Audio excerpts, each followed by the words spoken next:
تو حضرت عمر فاروق رضی اللہ تعالی عنہ کی شہادت کے اوپر بھی چند باتیں عرض کرنا چاہتا ہوں۔ حضرت مغیرہ بن شعبہ رضی اللہ تعالی عنہ، کیونکہ یکم محرم الحرام آپ کی شہادت ہے، 27 کو آپ کے اوپر حملہ ہوا، وہ حملہ کرنے والا کون ہے؟ وہ جناب حضرت مغیرہ بن شعبہ رضی اللہ تعالی عنہ صحابی رسول ہیں۔ ان کا ایک غلام تھا ابو لولو فیروز مجوسی، جو ایران کا رہنے والا تھا۔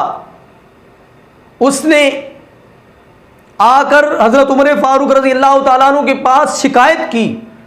وہ شکایت کیا کرتا ہے؟ اس نے کہا کہ میرا آقا، میرا مالک مجھ سے ٹیکس زیادہ وصول کرتا ہے، میں کام زیادہ جانتا ہوں، زیادہ کرتا ہوں۔ تو جب اس نے آ کر یہ کہا تو آپ نے پوچھا کہ تو کون کون سے کام جانتا ہے؟ اس نے کہا کہ میں لوہے کا کام جانتا ہوں، اور میں سونار کا کام بھی جانتا ہوں، اور میں چکیاں بھی بناتا ہوں۔ تو آپ نے فرمایا کہ یہ اتنے کام تو جانتا ہے تو وہ مالک تجھ سے کتنے درہم وصول کرتا ہے؟ اس نے کہا کہ 2۔ آپ نے فرمایا یہ اتنے کام تو جانتا ہے لیکن تیرا مالک تجھ سے زیادہ پیسے نہیں لیتا۔ اچھا تو چکیاں بھی بناتا ہے؟ اس نے کہا کہ میں چکیاں بھی بناتا ہوں۔ تو حضرت عمر فاروق رضی اللہ تعالیٰ عنہ نے فرمایا کہ میرے لیے بھی ایک چکی بنا دینا۔ اس نے آگے سے جو طنزیہ جملہ بولا، اس نے کہا کہ اے عمر، میں تیرے لیے ایسی چکی بناؤں گا کہ دنیا یاد رکھے گی۔ تو حضرت عمر فاروق رضی اللہ تعالیٰ عنہ نے فوراً فرمایا اے صحابہ، یہ مجھے قتل کی دھمکی دیے جا رہا ہے۔ تو انہوں نے کہا کہ اگر آپ کہتے ہیں ہم اس کو پکڑ لیتے ہیں، اس کو گرفتار کر لیتے ہیں، تو آپ نے فرمایا کہ مجرم کو اس وقت تک سزا نہیں دی جاتی جب تک اس کا جرم، اپنے جرم کا وہ ارتکاب نہ کر لے، جب تک اس کا جرم واضح نہ ہو جائے اس وقت تک اس کو سزا نہیں دی جا سکتی، لہذا میں اس کو ایسے سزا نہیں دے سکتا۔ لہذا وہ چلا گیا۔ اب یہ 2-3 دن گزرے تھے، آپ نے اس سے پہلے خواب دیکھا تھا۔ وہ خواب یہ تھا کہ مجھے مرغ نے 3 چونچے ماری ہیں اور جس سے میں زخمی ہو گیا ہوں، اور اس کی تعبیر یہی تھی۔ وہ ابو لولو فیروز مجوسی جب آپ فجر کی نماز پڑھانے تشریف لے گئے تو آپ نے جو ہی نماز شروع کی، وہ چھپ کے بیٹھا ہوا ایک کونے کے اندر چھپا ہوا تھا، اور جب آپ نے نماز پڑھانی شروع کی وہ آگے بڑھا، اس نے حضرت عمر فاروق رضی اللہ تعالی عنہ کے اوپر وار کیا، اور ایسے ہی اس نے وار کیے اور حضرت عمر وہیں پہ گرے، اور حضرت عبد الرحمن بن عوف رضی اللہ تعالیٰ عنہ نے نماز کو مکمل کیا، اور اس شخص نے 17 صحابہ کرام کو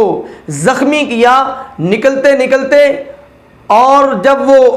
آخر تک پہنچا تو وہ پکڑا گیا۔ ایک صحابی نے اس کے اوپر چادر ڈالی اور اس نے اپنے آپ کو وہیں پہ ختم کر لیا، اور وہ صحابہ کرام جو زخمی ہوئے تھے اس کے اندر 10 صحابہ کرام جو جام شہادت نوش کر چکے تھے۔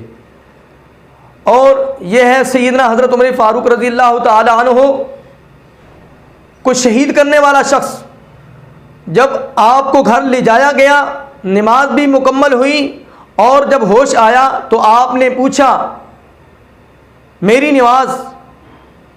تو صحابہ کرام نے جواب دیا کہ یا حضرت آپ کے جسم سے خون بہہ رہا ہے۔ آپ نے فرمایا کہ نہیں، جب ہم جہاد میں جاتے تب بھی خون بہتا تھا، نماز نہیں چھوڑ سکتا۔ پھر آپ نے پوچھا کہ مجھے قتل کرنے والا شخص کون ہے، مجھے مارنے والا کون ہے؟ تو جواب کے اندر صحابہ کرام نے عرض کیا یا امیر المومنین، آپ کو مارنے والا مغیرہ ابن شعبہ رضی اللہ تعالی عنہ کا غلام ابو لولو فیروز مجوسی ہے۔ تو آپ نے اللہ رب العزت کی بارگاہ کے اندر اس ذات کا شکر ادا کیا کہ یا اللہ تیری ذات کا شکر ہے کہ مجھے قتل کرنے والا کوئی مومن شخص نہیں تھا، میں تیری ذات کا شکریہ ادا کرتا ہوں۔ تو آپ نے اللہ کی بارگاہ کے اندر یہ شکر ادا کیا کہ کہیں میرے قتل کے اندر ملوث مسلمان نہیں نکلا اور آپ کو اپنی زندگی کی امید نہ رہی، اور آپ نے اپنے بیٹے حضرت عبداللہ ابن عمر رضی اللہ تعالیٰ عنہ کو نصیحت کی، جاؤ امی عائشہ صدیقہ رضی اللہ تعالیٰ عنہ کے پاس اور ان سے جا کر عرض کرو کہ آپ کا غلام عمر بن خطاب رضی اللہ تعالیٰ عنہ آپ کو سلام کہتا ہے، اور آپ سے پیارے محبوب حضرت محمد الرسول اللہ صلی اللہ علیہ وآلہ وسلم اور اپنے ساتھی ابو بکر کے ساتھ دفن ہونا چاہتا ہے، تو اجازت دیجئے، اگر وہ اجازت دے دیں تو مجھے وہاں پہ دفن کر دینا، اگر اجازت نہ دیں تو مجھے عام قبرستان کے اندر دفن کرنا۔ چنانچہ حضرت عبداللہ ابن عمر رضی اللہ تعالیٰ عنہ امی جان کے پاس جاتے ہیں تو عرض کرتے ہیں، میرے باپ عمر فاروق رضی اللہ تعالیٰ عنہ آپ کو سلام کہتے ہیں اور آپ سے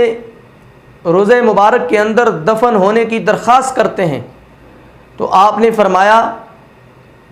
کہ اے عبداللہ، میں نے یہ جگہ تو اپنے لیے رکھی تھی، لیکن میں اپنے اوپر عمر کو ترجیح دیتی ہوں، اس لیے کہ عمر وہ ہے کہ جس نے میرے اوپر بہت بڑا احسان کیا، میری عزت و آبرو کے اوپر اس نے پہرا دیا اور بات کی تو اللہ تعالیٰ نے مجھے سرخرو کیا۔ ھذا بہتان عظیم، اللہ رب العزت نے میرے اوپر جو لگا بہتان تھا، ان کے مشورے سے یہ بات طے ہو کہ مجھے فراغت، مجھے خلاصی ہوئی، اس لیے میں ترجیح دیتی ہوں عمر کو۔ اجازت مل گئی۔ جب واپس ہوئے، جا کر بتایا کہ اجازت مل چکی ہے، تو اس وقت پھر آپ نے فرمایا کہ اے میرے بیٹے، شاید امی جان نے امیر المومنین ہونے کی حیثیت سے کہہ دیا ہو، جب میں دنیا سے چلا جاؤں، رخصت ہو جاؤں، میرا جنازہ تیار کر دینا، اور میرا جب جنازہ تیار ہو جائے تو چارپائی جا کر رکھ دینا، اور پھر جا کر یہی عرض کرنا کہ آپ کا غلام حاضر ہے، اجازت دیجئے، اگر اجازت مل جائے تو مجھے وہاں پہ دفن کر دینا، اگر نہ ملے تو مجھے عام قبرستان کے اندر دفن کر دینا۔ تو اس کے بعد آپ نے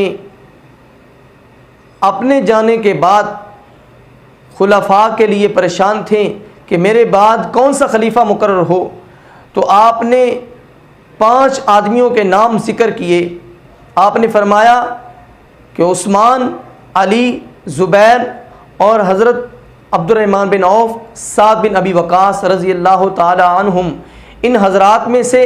کسی ایک کو خلیفہ چن لیا جائے۔ جب کوئی بھی خلیفہ بن جائے تو اس کو چاہیے مہاجرین و انصار کے ساتھ اچھا سلوک کرے، یہ وصیت کی۔ پھر اس کے بعد جب آپ کا جنازہ تیار ہو گیا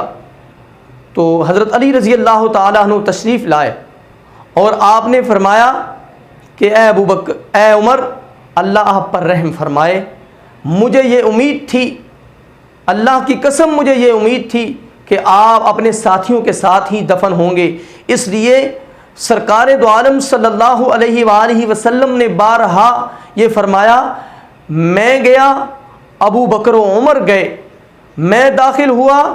ابو بکر و عمر داخل ہوئے، میں نکلا،